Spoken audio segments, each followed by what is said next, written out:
Alors, qu'est-ce qu'on va trouver dans un moteur asynchrone, qui est différent du moteur synchrone? Eh bien, ce qui va changer, c'est pas le stator, parce que le stator c'est le même, c'est-à-dire c'est un stator, généralement de bobine de paires de pôles disposées à 120 degrés, qui vont créer un champ tournant, comme dans le moteur synchrone. Voilà, mais ce qui change, c'est ce qu'on va mettre au rotor. Et au rotor, on va pas mettre un aimant, ni un électroaimant. On va mettre une cage conductrice en cuivre en général. Voilà, remplie avec un matériau à base de fer qui est juste destiné à amplifier le champ magnétique, mais qui n'est pas conducteur. La conduction se fait que par la cage métallique qui est au rotor. Bon, des fois, plutôt qu'une cage, on mettra des bobinages en fil de cuivre autour d'un rotor en ferraille isolante, on va dire. Mais c'est plus compliqué à faire, ça n'a pas trop d'intérêt. Maintenant, c'est quasiment que des rotors à cage. On parle de rotor à cage. Alors, à quoi ça va ressembler cette cage? C'est des barres rouges. Alors, je dessine en rouge parce que c'est du cuivre et que le cuivre d'aspect c'est un peu rouge. Voilà, donc là, vous avez un cercle que je fais en perspective, comme ça. Ça, c'est un anneau en cuivre, voilà, qui peut avoir une certaine épaisseur. Allez, je fais une petite épaisseur. Voilà, c'est son épaisseur. Mais peu importe, c'est pas très important. Et ensuite, dans ces anneaux-là, on vient souder ou planter des liens en cuivre et des barres en cuivre, comme ça, qui vont aller de... Alors ça, c'est l'avant du rotor. Et les barres en cuivre, elles sont plantées dedans, comme ça, et elles vont partir à l'arrière. Et elles vont rejoindre un deuxième anneau, comme ça, qui est là. Donc je vais dessiner comme ça.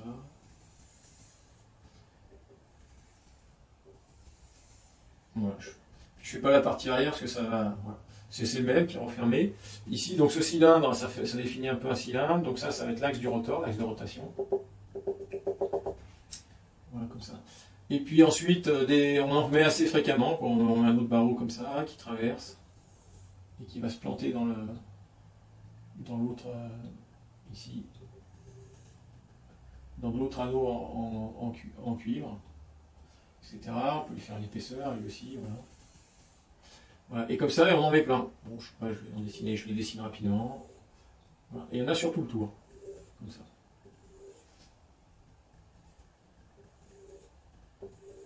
Alors le mieux, ça serait, vous faites une recherche internet, franchement, vous mettez rotor à cage d'écureuil, parce que ça ressemble à une cage d'écureuil quand les écureuils tournent dans une roue. On appelle une cage d'écureuil. Voilà, et on en met sur tout le tour. Et ça fait la partie conductrice de ce rotor. Et ensuite, généralement, tout ça, c'est noyé dans de la ferraille, mais qui est isolante. Voilà, on se débrouille pour faire la ferraille isolante. Voilà. Et bien ça, c'est ce rotor-là qu'on va mettre au centre et que je vais dessiner autrement après. Je vais dessiner juste un rond en vue de face, enfin en vue devant l'axe. Donc ce rotor, je vais le faire en bleu, parce qu'on va dire que la couleur c'est bleu quand même. Allez, je le dessine comme ça. Voilà. Et ce rotor-là, il peut tourner autour de son axe de rotation qui est ici. Alors supposons que donc, ce rotor ici, voilà, bon, je pourrais même mettre là, voilà, les barreaux en cuivre, hein, on pourrait les mettre là, voilà, sur tout le tour.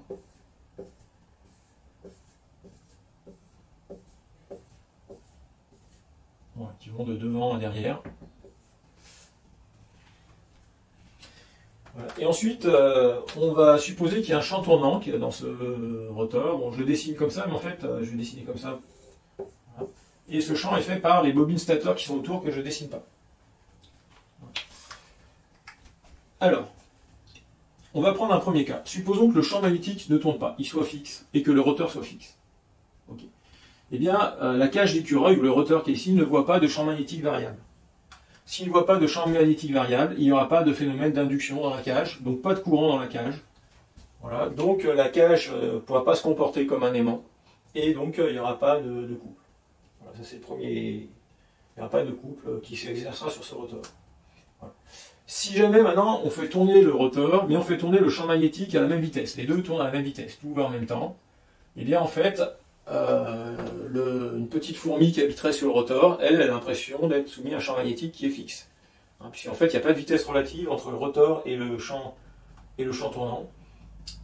Entre le rotor et le champ tournant. Donc en fait, c'est comme si le rotor voyait un champ fixe. C'est comme si on était dans le cas où tout est fixe. Et donc là, on comprend que si le rotor tourne à la vitesse du champ tournant, il n'y aura pas d'induction dans le rotor, et donc pas de courant induit dans cette cage conductrice, et donc pas de couple. Donc voilà, ce moteur asynchrone, en fait, il ne peut pas tourner à la même vitesse que le champ magnétique. On dit qu'il ne pourra pas tourner à la vitesse de synchronisme. Parce que tourner à la vitesse du champ magnétique, ça veut dire tourner à la vitesse de synchronisme. Voilà. Et pour qu'il y ait un phénomène d'induction, eh bien, il faut que ce rotor tourne moins vite que le champ magnétique. Ça veut dire quoi qu'il tourne moins vite que le champ magnétique? Ça veut dire que si à un instant donné, le champ B, il est là, je vais l'appeler B de T.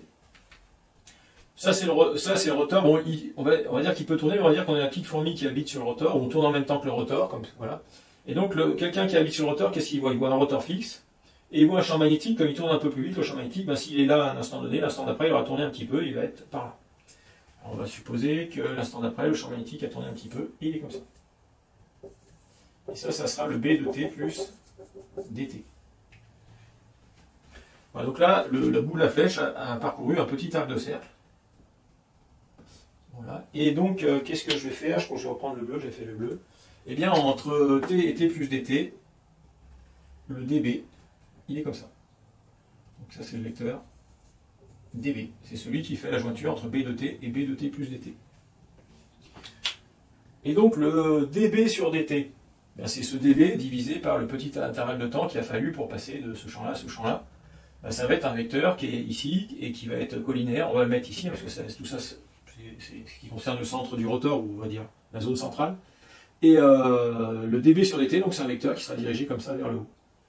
Et du coup, eh bien, le moins dB sur dt, il est dans le sens inverse. Donc le moins dB sur dt, vous l'avez comme ça. Je passe directement à moins dB sur dt. Voilà, comme ça. Et vous vous souvenez de l'équation de Maxwell, on va la réécrire, hein, rotationnelle de E égale moins dB sur dt, équation Maxwell du phénomène d'induction. Ben moi j'ai le dB sur dt qui est comme ça, le moins dB sur dt qui est comme ça. Moralité, dans mon rotor, je vais avoir un champ électrique qui a tendance à tourner comme ça, autour de ce champ-là. Alors je vais faire en noir le champ électrique, on va le garder en noir. Ça veut dire qu'ici j'ai un champ électrique qui s'enfonce dans le tableau, dans cette zone-là. Donc je vais dessiner comme ça, un champ E qui s'enfonce dans le tableau, et ici j'ai un champ E qui revient vers nous. Voilà, si on fait sur ce rotor tourner comme ça, eh bien on va avoir un champ électrique, voilà, qui arrive comme ça, qui fait le tour et qui repart par derrière, par au fond, qui revient comme ça. Et ce champ électrique, eh bien, il va créer la force F égale Q. Il va exercer une force sur les charges. Voilà, et comme il y a du cuivre de partout, et qu'on va supposer que ce cuivre se comporte comme une résistance, pour simplifier, parce que la réalité est plus compliquée que ça, et bien quand j'ai une tension aux bornes d'une résistance, ça crée un courant. Et donc je vais avoir un courant comme ça, qui s'enfonce dans le rotor, comme ça, et qui va derrière, et qui revient devant, etc. Voilà, par exemple, si je fais une petite vue en relief, voilà, le rotor qui est comme ça, voilà, avec son axe de rotation, voilà, j'ai mes écritures. Voilà, le courant, il fait le tour par derrière, il tourne là, etc. Et qu'est-ce que ça fait si j'ai du courant qui tourne là, dans ce rotor? Eh bien, ça fait que ce système-là va se comporter comme un électroaimant. Puisque du courant qui tourne dans une sphère, ça transforme cette sphère en électroaimant. Voilà, donc ce courant-là, on appelle ça le courant induit. Le courant induit tourne dans ce sens-là. Voilà, et ce courant qui tourne, ici, va créer un axe magnétique de l'aimant qui va être comme ça. Avec le pôle nord, à peu près ici, et le pôle sud ici. Voilà, alors là, voilà, l'axe magnétique, je vais le faire comme ça. Voilà, je le fais en bleu. Et en gros, il va apparaître un pôle nord ici et un pôle sud ici. Et qu'est-ce qui va se passer? Eh bien, le pôle nord qui est là, c'est ce qu'on a vu, eh bien, il va subir un couple. Cette fois, ça fait un couple qui va avoir tendance à le ramener vers le champ magnétique B, comme ça. Voilà. Ça veut dire que, en fait, le moteur va avoir un couple ici, parce que voilà, cette spire va interagir avec le champ magnétique qui induit ce courant lui-même, hein, et le couple, eh bien, il va tendance à pousser le moteur dans ce sens-là. Donc on avait un rotor qui tournait déjà dans ce sens-là, par exemple, dans ce cas-là, et le champ magnétique qui tournait un petit peu plus vite. Donc c'est pour ça qu'on l'a fait déplacer. Et globalement, ça induit quoi? Un couple moteur qui va avoir tendance à faire tourner le moteur dans le sens où il tourne déjà. Donc ça, c'est ce qu'on appelle un couple moteur. Voilà. Et c'est comme ça que naît le couple dans le moteur asynchrone. Et forcément, pour que ça se crée, il faut que le rotor tourne un peu moins vite que le champ magnétique. Voilà. Ou que le champ magnétique tourne un peu plus vite que le rotor. Voilà, c'est l'un ou l'autre. Alors voilà, et ce moteur, on appelle ça donc le moteur asynchrone parce qu'il tourne moins vite que le champ magnétique. Il tourne de manière moins synchrone. Voilà. Alors, qu'est-ce que je pouvais dire on pourrait refaire le même raisonnement, mais avec un rotor qui tourne plus vite que le champ magnétique. Voilà. Et un rotor qui tourne plus vite que le champ magnétique, c'est possible aussi. Hein. Et si on a un rotor qui tourne plus vite que le champ magnétique, là il tourne plus vite, ça veut dire vu du rotor, le champ magnétique, au lieu d'aller dans ce sens-là, il va aller dans l'autre sens. Donc ça fera un dB dans le sens, ça fera un moins dB sur dt dans le sens, ça fera un champ E dans le sens inverse, un courant qui tourne dans l'autre sens, et au lieu d'avoir un couple, ici, que j'ai dessiné, et que je vais écrire quand même, et au lieu d'avoir un couple qui tend à tourner dans le sens de rotation du rotor, eh bien cette fois ça induit un couple dans l'autre sens, c'est-à-dire un couple qui va freiner la rotation du rotor. Ce qu'on appelle un couple résistant. Voilà. Et quand c'est comme ça, eh bien c'est que votre moteur asynchrone va fonctionner en générateur. Voilà, puisqu'en fait il va freiner la rotation, donc du point de vue mécanique, il va absorber de la puissance, et quand il fait ça, eh bien il va fabriquer de l'électricité. Donc ce moteur peut fonctionner en générateur, il va fonctionner en générateur quand il tourne plus vite que le champ tournant, quand le rotor tourne plus vite que le champ tournant. Et quand le rotor tourne moins vite que le champ tournant, eh bien là il fonctionne en moteur. Et donc il a un couple moteur, un couple qui tend à augmenter sa vitesse de rotation. Voilà tout ce qu'on peut déduire du phénomène d'induction et de cette équation de Maxwell. On peut en déduire directement comment se crée le couple dans un moteur à induction. Voilà, alors, la réalité, dans la vraie vie, c'est un petit peu plus compliqué parce que je vous dis que la cage, enfin j'ai dit quand le champ E est dans ce sens-là, il tourne comment déjà là, ouais, il est comme ça. Voilà. Ça crée un courant qui va dans ce sens-là. En fait, la création de ce courant n'est pas instantanée, parce que la cage se comporte pas seulement comme une résistance, mais aussi comme une inductance. Et donc, en fait, le courant qui est créé ici, il se crée avec un temps de retard, il y a un retard. Et voilà, et ça fait que, alors surtout, le retard va être négligeable si la vitesse de rotation du champ magnétique par rapport au rotor est faible. C'est-à-dire si le rotor tourne quasiment à la vitesse du champ magnétique. Ce qui est le cas en fonctionnement normal d'un moteur asynchrone, on verra plus tard. Par contre, quand le rotor est à l'arrêt, puis que le champ magnétique tourne à toute allure, et bien là, le côté inductif de la cage d'écureuil là, peut prendre le pas sur le côté résistif, et là, les choses se passent beaucoup moins bien. C'est-à-dire que le moment magnétique, au lieu d'être perpendiculaire au champ magnétique, ce qu'on a eu ici, et on a vu que ça donnait le plein couple, eh bien, le moment magnétique prend du retard par rapport au champ magnétique. Voilà, il est plutôt comme ça. Et quand il est comme ça, eh bien, le moment magnétique et le champ magnétique ne sont plus perpendiculaires et le couple n'est plus maximum. Voilà. Et ça va expliquer pourquoi au démarrage, c'est-à-dire quand le rotor est à l'arrêt, puis qu'on envoie le champ tournant assez brutalement, eh bien, le moteur synchrone va démarrer, mais il peut avoir un couple au démarrage qui est assez faible. Il sera d'autant plus faible que les barreaux de la cage d'écureuil seront bons conducteurs, parce que s'ils sont très bons conducteurs, eh bien, la cage d'écureuil se comporte avant tout comme une inductance et pas comme une résistance.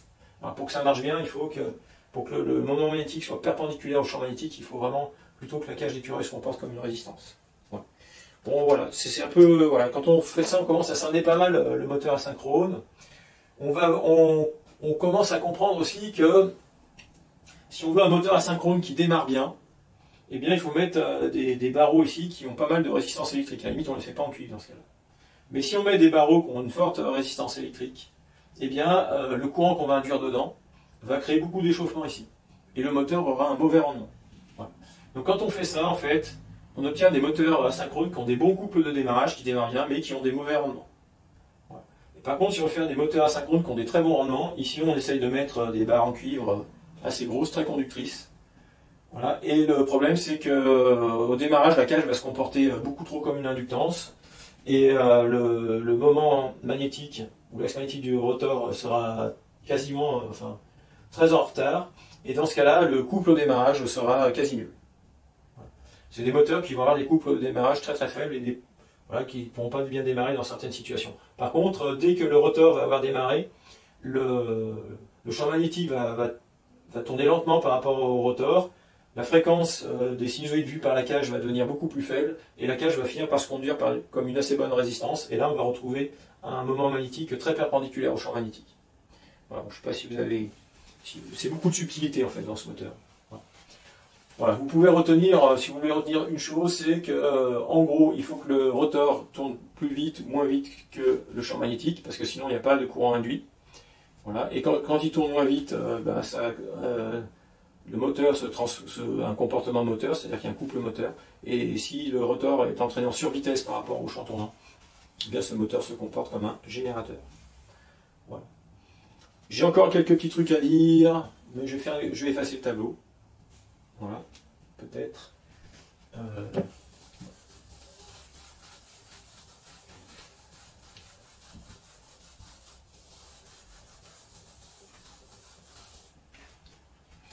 Alors quand on parle de moteur asynchrone, on va définir la vitesse de rotation du champ tournant, ns, comme ça. Donc généralement quand on note S, c'est en tours par minute. C'est la vitesse de rotation du champ tournant, ou on appelle aussi ça la vitesse de synchronisme. De rotation du champ. Voilà. Si on veut l'exprimer en radians par seconde, on dira oméga s. ns, des fois, ça peut être des tours par minute ou des tours par seconde. Voilà. S pour stator, en fait, parce que c'est le champ créé par le stator. Et ensuite, il y a la vitesse de rotation du rotor, qu'on va appeler nr en tours par minute, ou oméga r si c'est en radians par seconde. Et ça, c'est la vitesse de rotation du rotor. Voilà. Donc on pourrait écrire ça, NAS moteur, si, eh bien, si oméga R, ou NR, on peut faire l'un ou l'autre, on va faire avec elle, si NR est inférieur à NS. Voilà, couple nul, si NR égale NS. Ça, c'est quand le rotor tourne à la même vitesse que le champ tournant. Et le moteur asynchrone sera générateur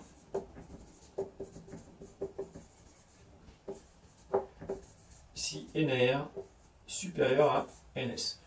Voilà, donc ça existe dans les centrales hydroélectriques de petite puissance. On utilise des moteurs asynchrones en générateur. Voilà, ça leur permet de... Enfin, c'est moins capricieux de raccorder au réseau un moteur asynchrone qu'un moteur synchrone monté en alternateur, pour les raisons qu'on a vues avant. Voilà, donc ça facilite un peu. Des fois, les éoliennes ont ça aussi pour produire l'électricité. Alors, je vais revenir un peu ici. En général, en fonctionnant le moteur, NR est inférieur à NS. Et en fait, on aime bien caractériser de combien de pourcents NR est inférieur à NS. Et ce pourcentage-là, on va appeler ça le glissement. Le glissement, parce que c'est comme si le rotor dérapait par rapport au champ tournant, puisqu'il tourne moins vite. Voilà. Et ce glissement, donc, ça se fait par la formule suivante. Alors, la formule consacrée, alors le glissement s'appelle G, comme ça.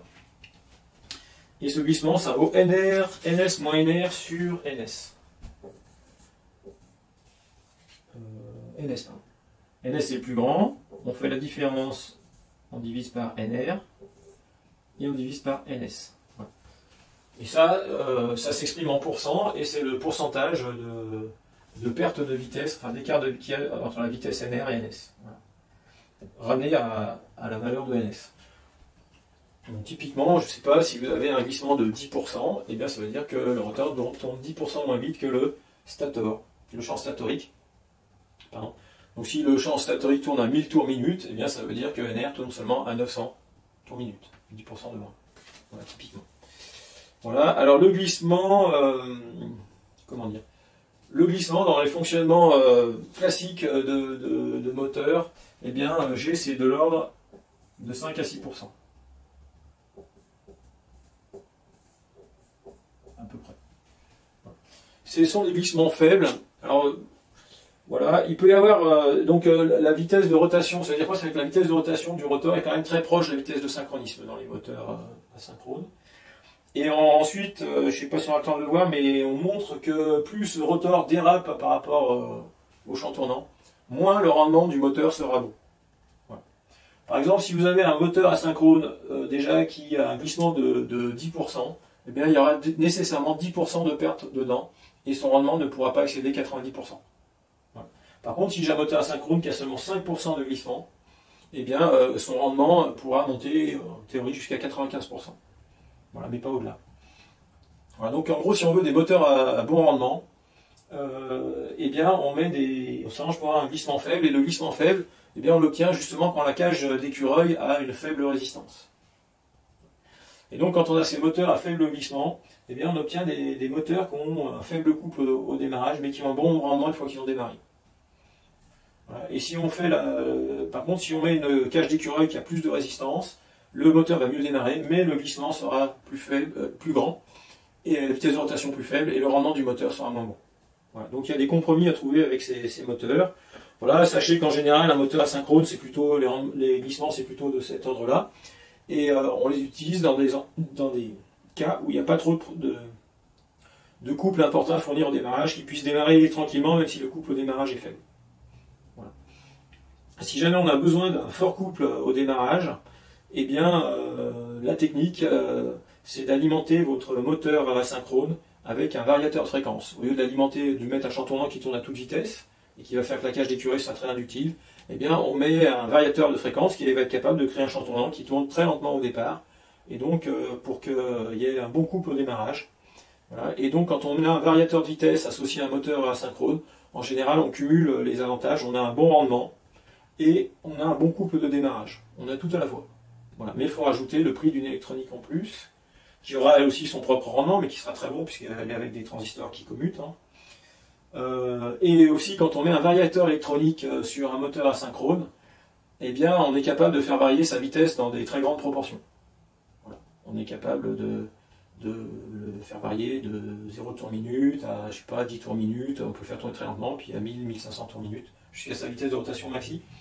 Voilà, donc il devient très souple et facile d'emploi. Par contre, dans les variateurs électroniques, la technique de pilotage là peut être plus ou moins sophistiquée. Voilà, il y a des variateurs sophistiqués, des moins sophistiqués, les moins sophistiqués. Ils auront des temps de réaction pour changer le couple du moteur qui sont beaucoup plus lents que les variateurs électroniques sophistiqués.